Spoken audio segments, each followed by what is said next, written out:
ज्यावेळी ह्यांची वेळ येते त्यावेळी हे प्रबळ होतात.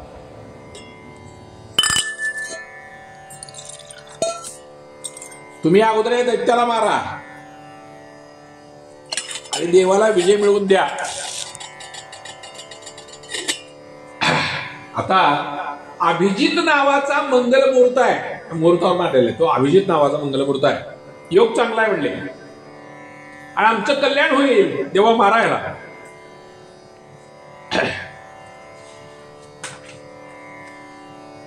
मैत्रेय उवाच अवधारे विरिष्यस्य निर्वलिकामृतं वचा प्रहस्य प्रेम गर्भेण तदपागेन स्वग्रहित.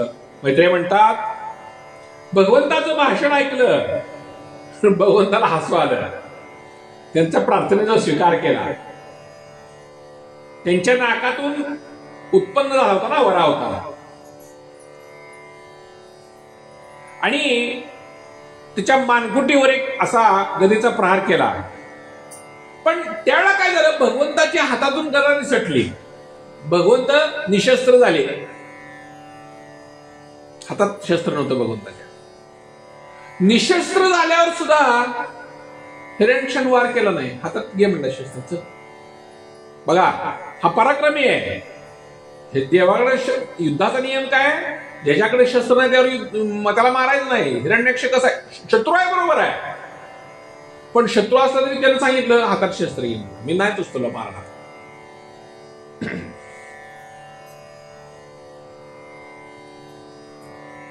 खर तर त्याला संधी होती देवाला मारायच्या वेळा.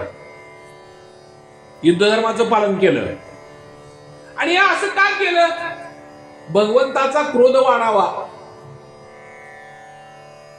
भगवंताची गदा जेव्हा खाली पडली सगळीकडे हाहाकार उडला, घाबरले सगळेजण आणि सुदर्शन चक्र भगवंताने धारण केलं. चक्र फिरू लागलं आणि त्या हिरण्यक्षाच्या भोवतीने फिरू लागलं चक्र. सगळेजण त्वरा करा देवा, त्वरा करा, त्वरा करा, आवाज येऊ लागला, मारा देवा मारा. देव घाबरले होते. भगवंतांनी हिरण्यक्षाने बघितलं सुदर्शन चक्र आले, अतिशय राग आला त्याला, उत्साह दात ओठ खाऊ लागला. इतक्या रागाला गेलं की आता जणू काय भगवंताला भस्मच करून टाकतो काय, असे तिचे लाल भडक डोळे झाले ते राक्षसाचे. आणि आता तू त्याने अशी उडी मारली, तू आता माझ्या हातातून वाचत नाही म्हणून त्याने उडी मारली आणि गदेचा प्रहार केला. भगवंतानी शत्रूच्या देखत स्वतःच्या डाव्या पायाने ती वेगाने येणारी गदा अशी वरच्यावर पायाने वरच्यावर बाजूला भिरकवली आणि भगवंतानी सांगितलं, त्यानं संधी दिली, मी तुला संधी दिली, उचल गदा म्हणले आता तू. भगवंतानी तसं मारलं नाही त्याला. भगवंत चला होते, धर्माला धर्माप्रमाणे मारावं, जो अधर्मी आहे त्याला अधर्माने मारावं, अधर्माला अधर्मानं मारणं हा धर्म सांगितला. महाभारतामध्ये सगळ्याला अधर्माने मारले का, ते अधर्मी होते, तो धर्मच आहे. पण इतर हिरण्यक्षाला मारायचं होतं बरोबर आहे, पण तो धर्माने युद्ध करतोय, त्याला पण शस्त्र घेण्याची संधी भगवंताने उचल गदा म्हणले.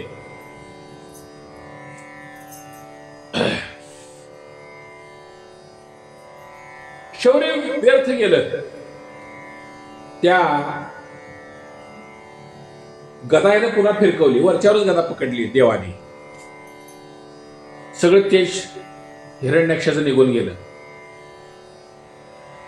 एखाद्या ब्राह्मणावर जारण मारण्याचा निष्फळ प्रयत्न व्हावा त्याप्रमाणे प्रहार करण्यासाठी एखाद्या प्रज्वलित अग्नीसारखा तळपता त्रिशूळ त्यानं हातात घेतला. गदा सोडली, त्रिशूळ घेतला हातात. महाबली हिरण्यक्षाने अत्यंत वेगाने सोडलेलं ते त्रिशूळ आकाशात मोठ्या युद्धात चमकू लागला. पराक्रमी होता हिरण्यक्ष. तीक्ष्ण धारेच्या चक्राने वरच्यावरती भगवंताने तोडला त्रिशूळ. भगवंतांच्या चक्राने त्रिशूळाचे असंख्य तुकडे झाले. हिरण्यक्षाला अतिशय राग आला. भगवंताच्या छातीवर श्रीवत्स चिन्ह शोभून दिसत होतं आणि त्या छातीवर भगवंताने जोरात ठोसा मारायला गेला आणि अंतर्जात पावला, गुप्त झाला. राक्षस पण मायवी होता. विदुरा, ज्याप्रमाणे फुलाच्या माळेच्या माराने हत्तीवर काही परिणाम होतो का, हत्ती असावा त्याला पुराण मारावं, तसं भगवंताच्या लाटेनं देवाला काय होते हो? देव आहे तो साक्षात. सर्व प्रजा घाबरली होती. आता प्रलयकाला काय होते की काय असं वाटू लागलं. प्रचंड वारं वाहू लागले, धुळीच्या लोटच्या लोट पसरले, अंधकार पसरला.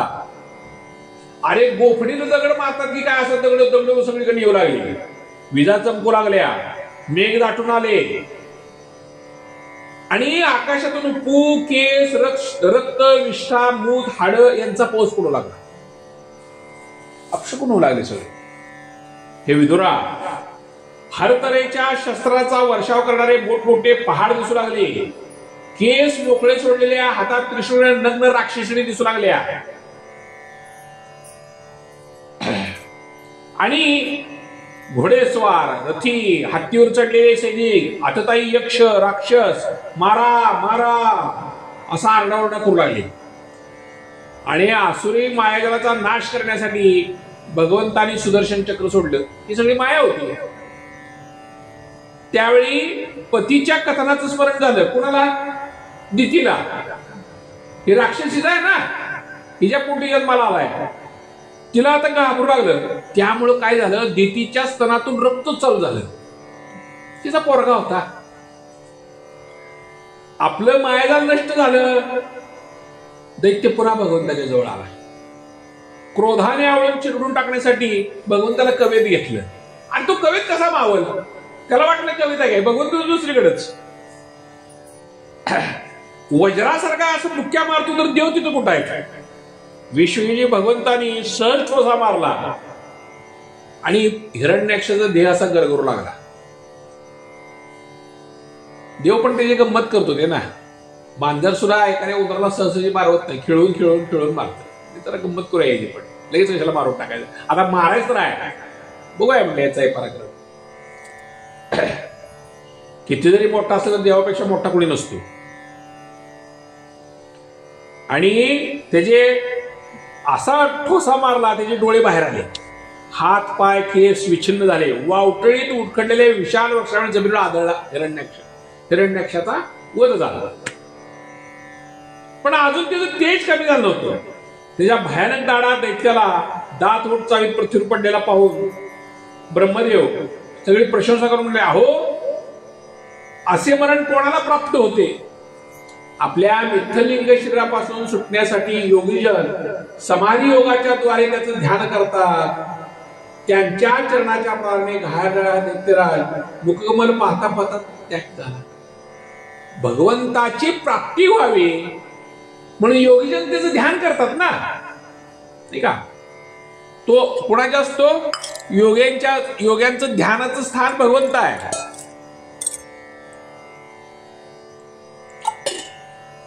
तसंच हिरण्याक्षाला भगवंताच्या पायाने मरण आलं म्हणजे त्याचा उद्धार झाला, सायुज्य मुक्ती मिळाली.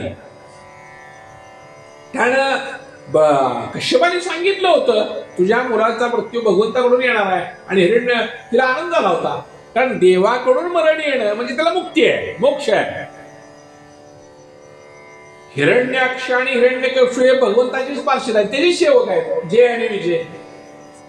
त्याच्या शापामुळे त्यांना ही गती प्राप्त झाली होती. पुन्हा काही जन्मात ते आपल्याला परत जातील.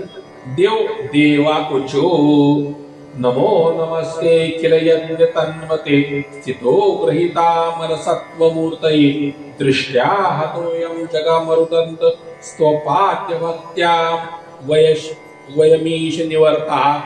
देव म्हणतात, प्रभो आपणाला वारंवार नमस्कार असो. संपूर्ण यज्ञाचा विस्तार करणारे आहात. जगाच्या अस्तित्वासाठी शुद्ध सत्वमय असं मंगलमय शरीर धारण करतात. जगाला कष्ट देणारा दैत्य मारला गेला ही आनंदाची गोष्ट आहे. आम्हाला सुख मिळालं. मैत्रेय म्हणाले अशा प्रकारे महापराक्रमी हिरण्याक्षाचा वध करून ब्रह्मदेवानी देवतांची स्तुती केली आणि वराह भगवंत आपल्या धामाला गेले. मित्रा विदुरा, भगवंतानी अवतार घेऊन भीषण संग्रामात खेळणं मोडावं तसं हिरण्याक्षाला मोडून टाकलं. सुत उवाच इति कौशार वाक्यात्यामुत्पृष्ठित भगवत कथां क्षरानंदम परम लोभे महाभागवतो द्विजा अन्येषा पुण्यश्लोकानमुद्यामि शंसा सताम उपश्रुतम भवे भवेन्मोद श्रीवत्सांगस्य किं पुनः. मैत्रेयाच्या मुखातून भगवंताची कथा ऐकली आणि विदुराला आनंद झाला. पवित्र कीर्ती आणि परम यशस्वी महापुरुषांचं चरित्र ऐकून फार आनंद होतो. ज्यावेळी मगरीने गजेंद्राची कथा, त्या गजेंद्राने जेव्हा ध्यान केलं भगवंताचं, सगळ्या हत्तीणींना दुःख झालं होतं ना, आक्रोश करत होत्या. त्यावेळेला भगवंतानी काय केलं, त्या गजेंद्राची सुटका केली. जो शरण येतो भगवंताचं रक्षण करतो, पण दुष्टांना मात्र तो संपवतो. शौनादिक ऋषीनो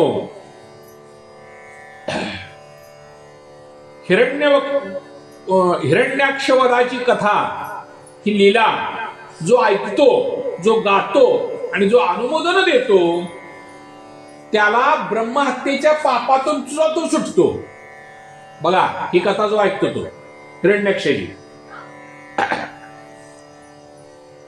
शौनक उवाच महिम प्रतिष्ठा मध्यस्य सौते स्वायंभो मनु कान्यतिष्ठत द्वाराणि मार्गया वरजन्मनाम. शौनक म्हणतात, सुत महोदय, पृथ्वीचा आधार मिळाल्यावर स्वयंभू मनूने पुढे संतती उत्पन्न करण्यासाठी कोणते उत्पन्न केले. मनु हा सगळ्यांचा आपला आदी आहे. मनुपासून ही सगळी प्रजा निर्माण झाली, मनुपासून सगळे माणसं निर्माण झाली. माकडापासून माणसं निर्माण झाली शाळेत सांगतात. चुकी सांगितलं जातं ना. माकडापासून जर माणसं निर्माण झाली तर माकडी शिल्लक कशी राहिली अजून?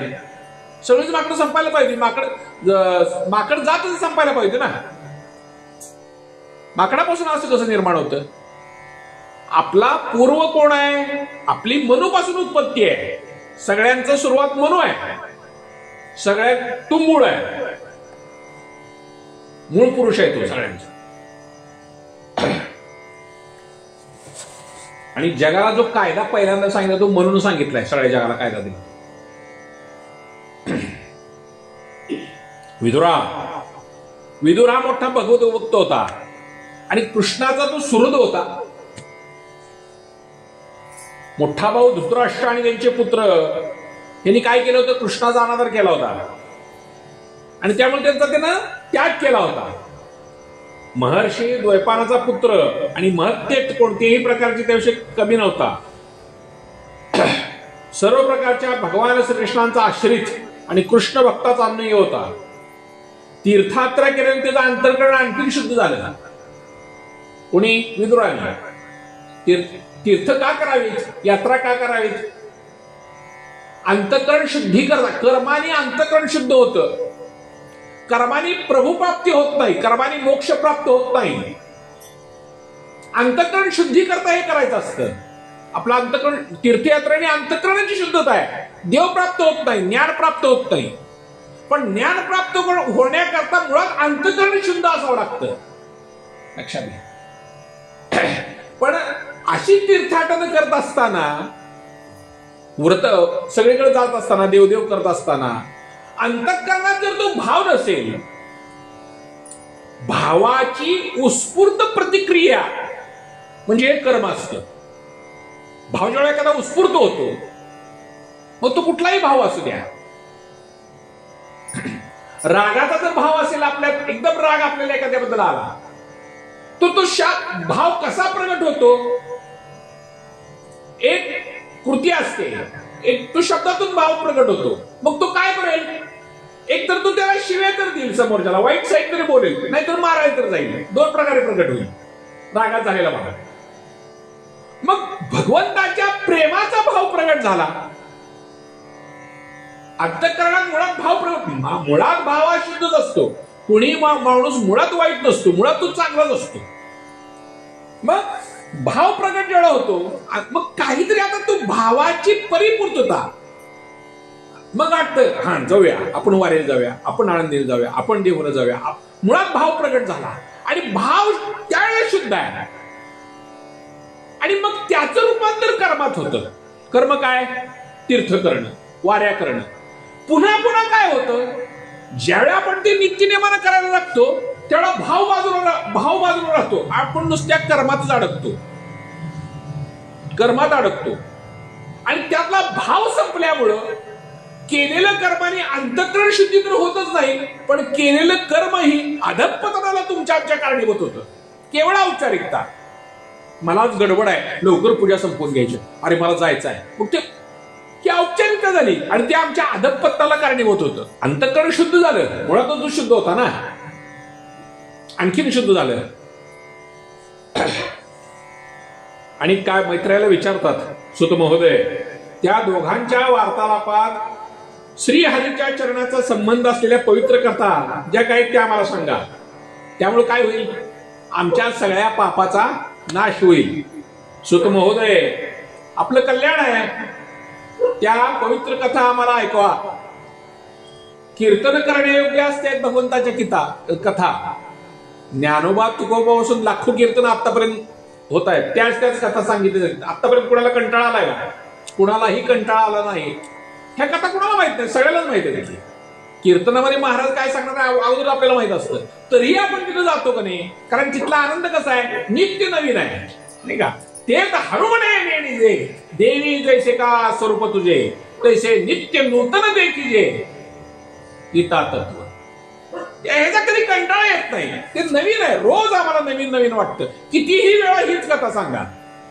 आणखी भगवंताच्या कथेचं वैशिष्ट्य असं आहे, त्याचा कंटाळा कधी येत नाही. इतर सगळ्या गोष्टीचा कंटाळा येतो.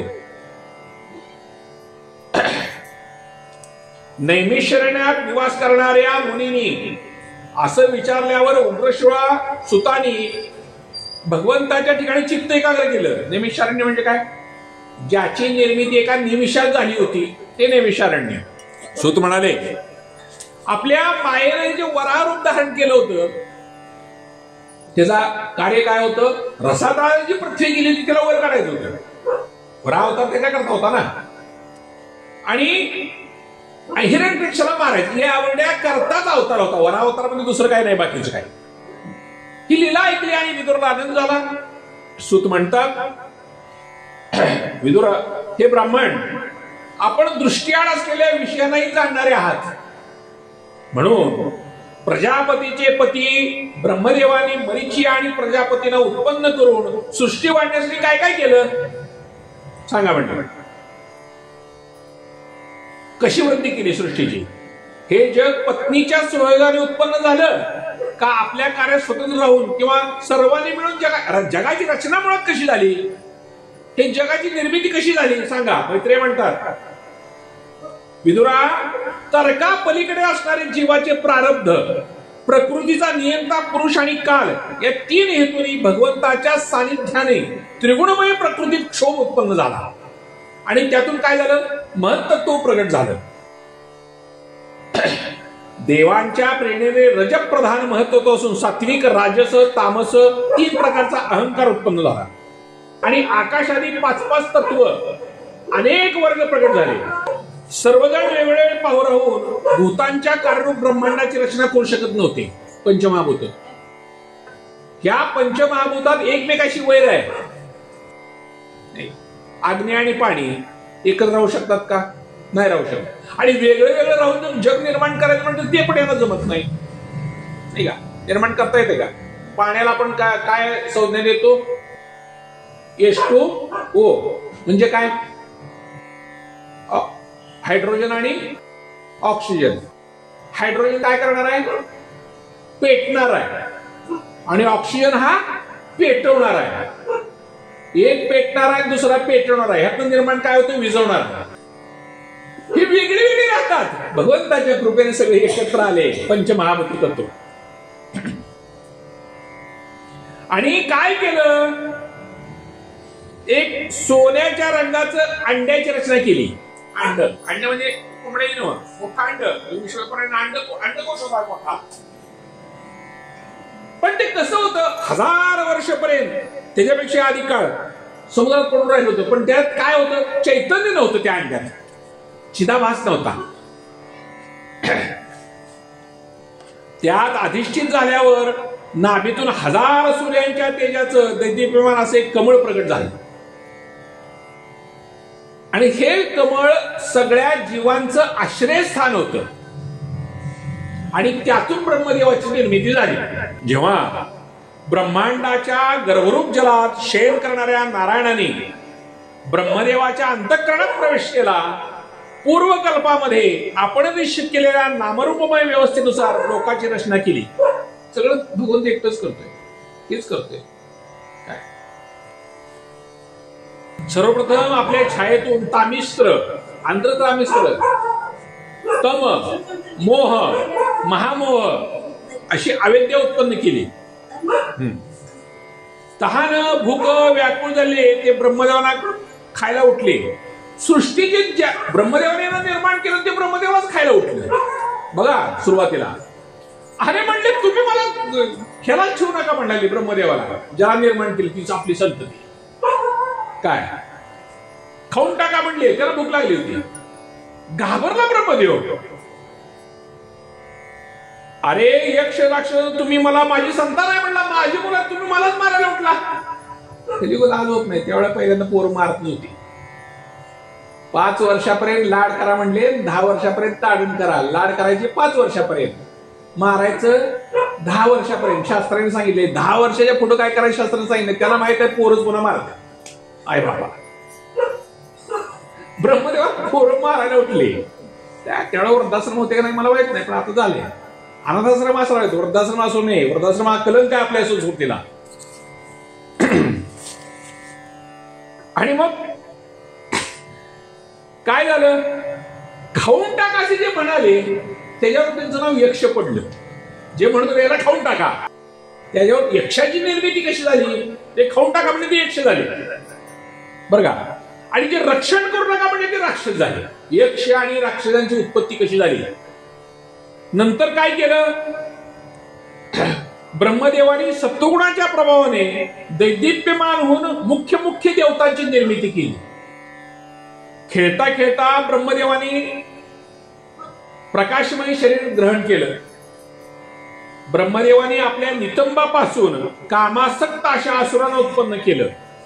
आणि अत्यंत कामलोलूप असल्याने उत्पन्न होतात मैथुनासाठी ब्रह्मदेवाकडेच गेले, बापाकडेच गेले मैथुनासाठी. पहिल्यांदा त्याला हसू आलं, पण त्या असुर निर्लज्ज पाठला करू लागले ब्रह्मदेवाने. त्यांच्यात प्रचंड काम होता. देव घाबरला आणि म्हणला माझ्याकडे राहिले, पळू लागले देव ब्रह्मदेव. आणि ते कुठे गेले, हरीकडे. वाचवणार कोण, शेवटी हरीच. हे परमात्मा माझं रक्षण कर. कोण म्हणते, ब्रह्मदेव. अरे मी तू सांगितलं मी सृष्टी निर्माण करून ही ना असं व्हायला लागले, ही बाकी प्रजा माझ्यावर मजबूर करायला लागली आहे ना. आपण एकमेव दुःखी जीवांचं दुःख करणार आहात. मी तुम्हाला शरण आलेलो आहे. भगवंतांनी बघितलं, भगवंताची व्याकुळ स्थिती बघितली आणि त्यांनी सांगितलं तुझे काम कलुषित शरीर आहे ते त्याचा त्याग कर.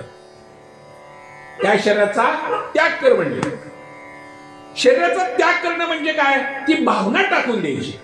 त्याग करायचं म्हणजे शरीर असं संपवायचं नाही. ती भावनेचा त्याग करणं म्हणजे शरीराचा त्याग करणं, नाही का. आपल्यातला तमोगुणाचा त्याग करायचा म्हणजे काय करायचं, ती वासना काढून टाकायची, नवीन विचार धारण करावा. आणि नवीन शरीर धारण करणं म्हणजे नवीन भावना धारण करणं, ग्रहण करणं, असा त्याचा अर्थ आहे. रूपक आहे, समजून घ्या. ब्रह्मदेवानी सोडवलेल्या शरीराचे एक सुंदर स्त्री संध्यादेवीत रूपांतर झालं. जे नवीन शरीर निर्माण झालं ह्यांच्यामध्ये काम निर्माण झाला होता. देवाने सुंदर स्त्री निर्मिती केली. तिच्या चरणकमलातील नुपूर झंकारत होते. डोळे अत्यंत मादक होते. कमरपट्ट्याने सुशोभित झालेल्या साडीने कंबर आच्छादित होती. भयंकर असं भडक वर्णन केलंय, जास्त सांगत बसत नाही तिला. बरोबर घेतो मग. अहो किती विलक्षण रूप आहे, अलौकिक धैर्य आणि तुझं काय तरुण वय आहे. कामातून झाले होते सगळेच.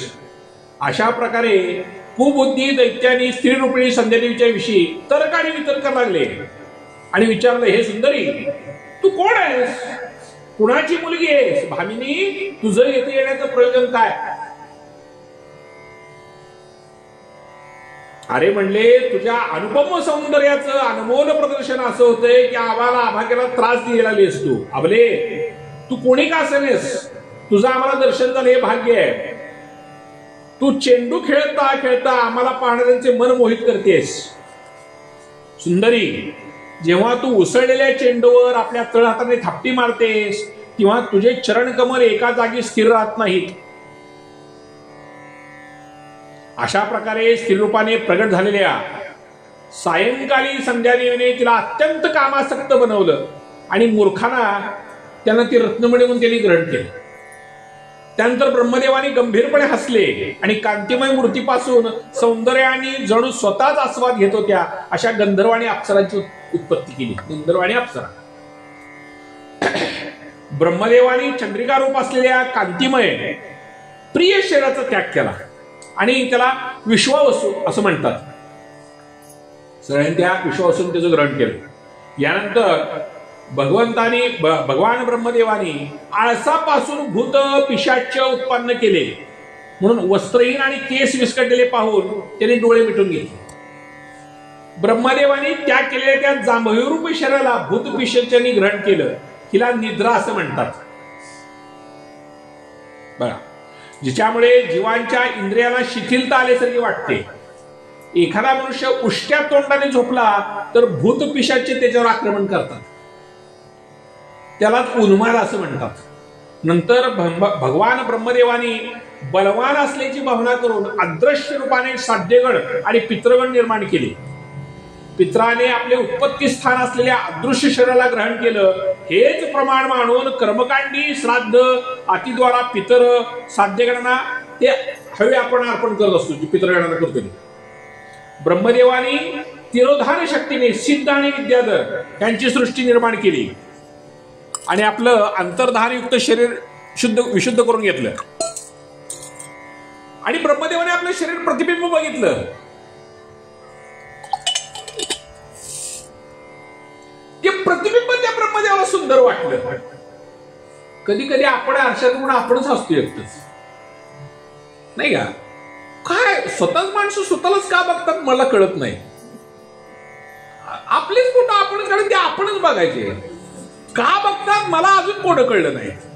आता ते आपलं ब्रह्मदेव बघत होतं म्हणतात आपण काय हो त्यानं बघितलं. त्यात काय झालं, किन्नर आणि किंपुरुष या प्रतिबिंबातून निर्माण झाले. ब्रह्मदेवाने त्याचा त्याग केला आणि ते प्रतिबिंब शरीर ग्रहण केलं. उषटकाली आपल्या पत्नीसह ब्रह्मदेवाच्या गुणकर्माचं गायन करतात. त्या सृष्टीची वाढ होत नाही म्हणून चिंता करत आहे. एवढं करून सृष्टी कुठं वाढते? अजून सृष्टी निर्माण करण्याकरता ब्रह्मदेवा सांगितलं तू काम करून टाक. ब्रह्मदेवाला अजून काय जमत नाही. असलं दुसरंच काय ठेवायला. आता ब्रह्मदेवाने त्या भोगमय शरीराचा त्याग केला.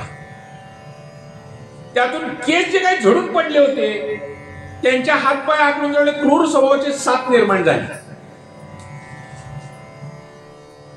एकदा ब्रह्मदेवाने स्वतः कृतकृत्य झाल्याचा अनुभव घेतला आणि शेवटी आपल्या मनाने मनुची सृष्टी निर्माण केली.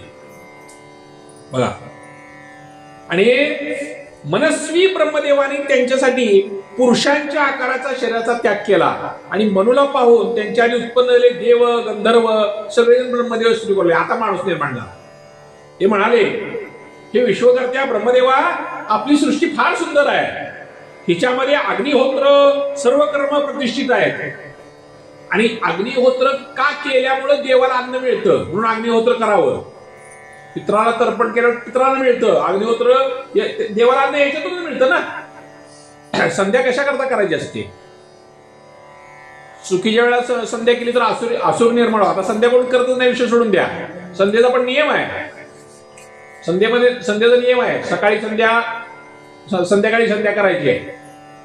दोन. आता संध्या एक टायमाला कोणी करतच नाही. संध्या करताना जर नियम काय सांगितला, आपल्याला कुठं जायचं आहे, अचानक संध्याकाळची संध्या होत नाही, तर तुम्ही काय करा, संध्याकाळची संध्या पण सकाळी करून घ्या. कशा करता सांगितलंय? संध्याकाळची होत नसेल तर हा अपवाद सांगितला. एकदा सांगितलं ना, आता आम्ही एकदाच करतो, रोज आपण एकदा करतो. सुतक काळामध्ये आपण सगळं खातो पितो. नाही, सुतक आहे, देवाची पूजा बंद. सुतक आपल्याला या देवाला मलाच कळत नाही. सगळं खाण्यापिण्याचं चालू असतं, पोहे बिहे चालू असतात, देवपूजा नाही, सुतक आहे ना. संध्या सुतकात सुद्धा करायची आहे. सुतकात सुद्धा संध्या बंद नाही. फक्त गायत्री मंत्र घ्यायचं नाही, ते आचमन नाही, तिथे पाण्याचा भस्म आहे, विधी सांगितलाय वेगळा त्याला. संध्या सुतकात सुद्धा आहे. देवपूजा चुकवाय झाली काहीतरी कारण काढतो आपण. नाही, सुतक आहे आमच्यात, देवालाच पूजा बंद करते, ह्यांचं सगळं चालू असतं.